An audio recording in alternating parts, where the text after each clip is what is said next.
नमस्कार, हिमाचल अभी.com से मैं पल्लवी शर्मा। पेश है कोरोना वायरस पर स्पेशल बुलेटिन।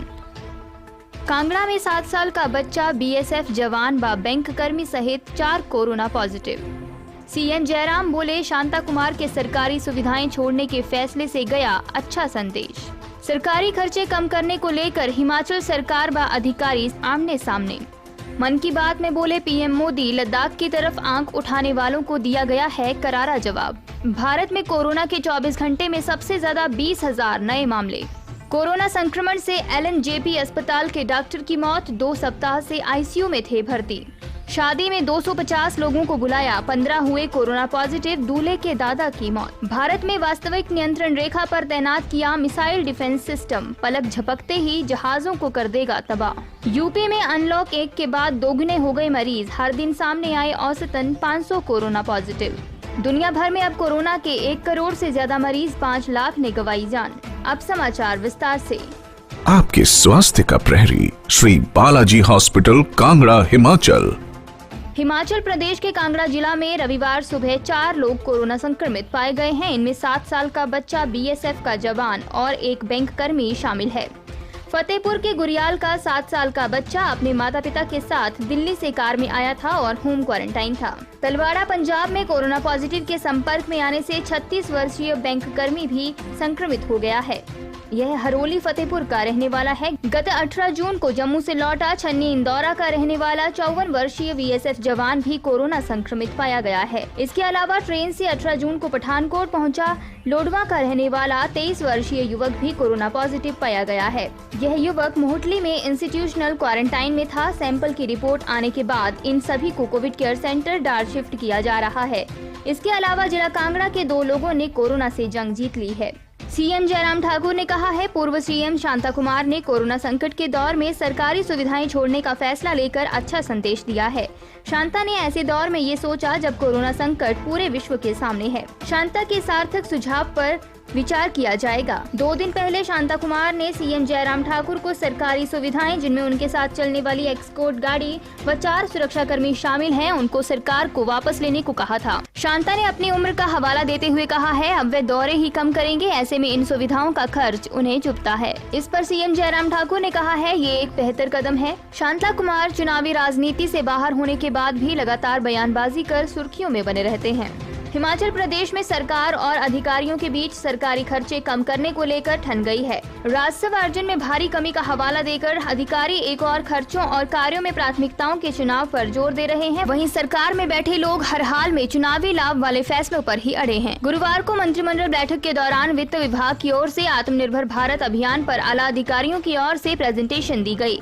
इस दौरान सीएम ने रिसोर्स पर जानकारी मांगी तो अधिकारियों ने बताया कि प्रदेश की माली हालत ठीक नहीं है। पिछले 3 महीने में कुल जितना राजस्व प्रति माह जरूरी होता है, उसका आधा भी नहीं आया। इस वजह से पिछले 2 महीनों में 2 बार ओवरड्राफ्ट लिमिट पर जा चुके हैं।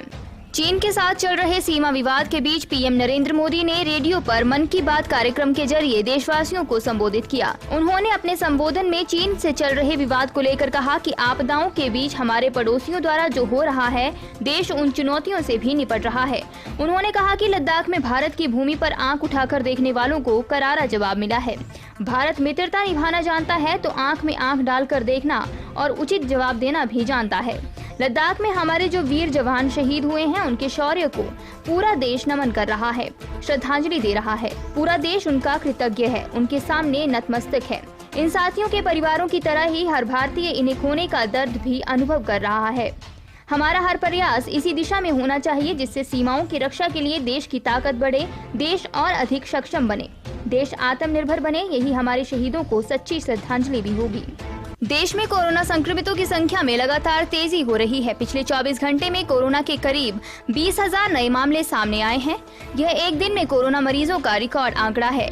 वहीं देश में कोरोना संक्रमितों का कुल आंकड़ा 5,28,000 के पार पहुंच गया है। स्वास्थ्य मंत्रालय की ओर से रविवार को जारी आंकड़ों के मुताबिक भारत में कोरोना वायरस मरीजों की संख्या 5,28,859 हो गई है, जबकि इस वायरस से अब तक 16,095 लोगों की मौत हो चुकी है। वहीं पिछले 24 घंटों में कोरोना के सबसे ज्यादा 19,906 मामले सामने आए हैं और 410 लोगों की जान गई है। हालांकि राहत की बात यह है कि 3,09,713 मरीज कोरोना को मात देने में कामयाब हुए हैं और रिकवरी रेट 58 58.56% पहुँच गया है। कोरोना संकट के बीच टेस्टिंग में लगातार तेजी लाई जा रही है। शेष समाचार ब्रेक के बाद। Shri Balaji multi speciality hospital Kangra, जहां आपको एक ही छत के नीचे मिले बेहतरीन चिकित्सा सुविधाएं, cardiology, laparoscopic, general surgery, neuro surgery, orthopaedics, paediatric, radio diagnosis, urology, gastroenterology, ophthalmology, pathology, medicine, anaesthesia और डेंटल जैसी अत्याधुनिक और बेहतरीन चिकित्सा सुविधाएं, 24 घंटे इमरजेंसी सुविधा, 9 बेड के साथ critical care unit, cardiac monitor और डिफिब्रिलेटर्स, सेंट्रल ऑक्सीजन लाइन और वेंटिलेटर सुविधा। हिमाचल प्रदेश के सबसे बड़े निजी स्वास्थ्य सेवा प्रदाताओं में से एक Shri Balaji multi speciality hospital Kangra राष्ट्रीय स्वास्थ्य बीमा योजना के साथ सूचीबद्ध Shri Balaji multi speciality hospital Kangra BPL परिवारों के लिए अस्पताल में कैशलेस भर्ती होने के साथ ही ईसीएच की भी सुविधा। हमारा पता Shri Balaji multi speciality hospital, Balaji Vihar, Ujjain, Kangra. संपर्क करें 9218411108 पर। Shri Balaji multi speciality hospital Kangra.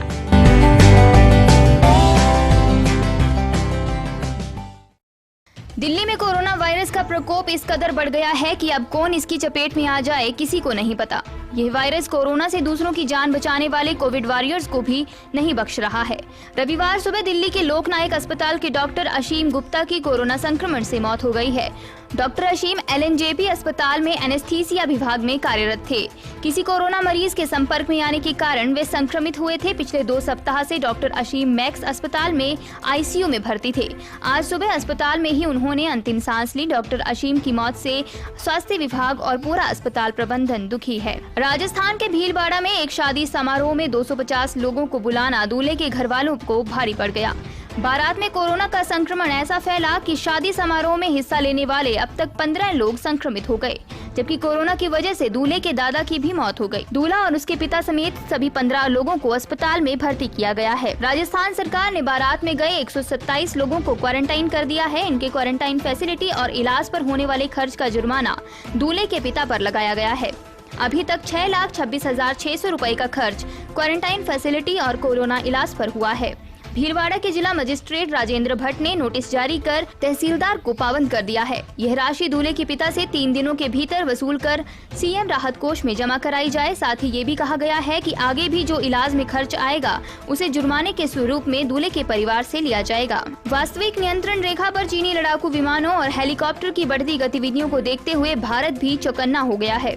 पूर्वी लद्दाख में सीमा पर भारत ने सतह से हवा में मार करने वाली मिसाइल रक्षा प्रणाली तैनात कर ली है। इसके अलावा सेना की 3 डिवीजन को भी डिप्लॉय कर दिया गया है। चीन के साथ किसी वादे पर यकीन करना अब मुमकिन नहीं है और इसलिए रक्षा मंत्री राजनाथ सिंह रूस से वापस लौटते ही सेना प्रमुख जनरल MM नरवणे से मिले। बैठक के दौरान पूर्वी लद्दाख में चीन बॉर्डर के ताज़ा हालात पर चर्चा हुई। हाल ही में हुई बैठक में CDS जनरल विपिन रावत और सेना के तीनों अंगों के प्रमुखों के साथ रक्षा मंत्री राजनाथ सिंह की उच्च स्तरीय बैठक के बाद तीनों बलों के लिए अलर्ट का स्तर बढ़ाने का निर्णय लिया था। उत्तर प्रदेश में अनलॉक 1 के बाद कोरोना पॉजिटिव मरीजों की संख्या लगभग दोगुनी हो गई है। हर दिन औसतन 500 से अधिक मरीज सामने आ रहे हैं। इस दौरान एक दिन में अधिकतम 817 मरीजों का आंकड़ा भी पार हुआ है। पूरे देश के साथ ही प्रदेश में भी 1 जून को अनलॉक 1 की शुरुआत हुई थी। उस दिन प्रदेश में 8,361 मरीज थे। 6 जून को आंकड़ा 10,103 तक पहुँच गया। इसके बाद हर दिन मरीजों की संख्या में बढ़ोतरी होती रही। 8 जून को मरीजों की संख्या ने 11,000 का आंकड़ा लगभग छू लिया। 17 जून को कोरोना पॉजिटिव मरीज 15,181 हो गए। 25 जून को मरीजों की संख्या 20,325 और 27 जून को 21,694 पहुंच गई। अनलॉक के बाद मरीजों की संख्या बढ़ने की सबसे बड़ी वजह जांच की सुविधा में बढ़ोतरी भी रही। प्रदेश में 27 मई को 7,725 नमूनों की जांच की गई थी। वहीं 27 जून को नमूना जांचने की क्षमता बढ़कर 20,028 हो गई। दुनिया भर में कोरोना के मामले लगातार तेजी से बढ़ रहे हैं और स्थिति गंभीर बनी हुई है। कोरोना महामारी दुनिया के 213 देशों में 1 करोड़ से ज्यादा लोगों को अपनी चपेट में ले चुकी है। वर्ल्डोमीटर के मुताबिक अब तक पूरी दुनिया में कोरोना से 1,74,000 लोग संक्रमित हो चुके हैं, जबकि मरने वालों की संख्या 5 लाख पहुंच गई है। वहीं 54,000 से ज्यादा लोग ठीक भी हो चुके हैं।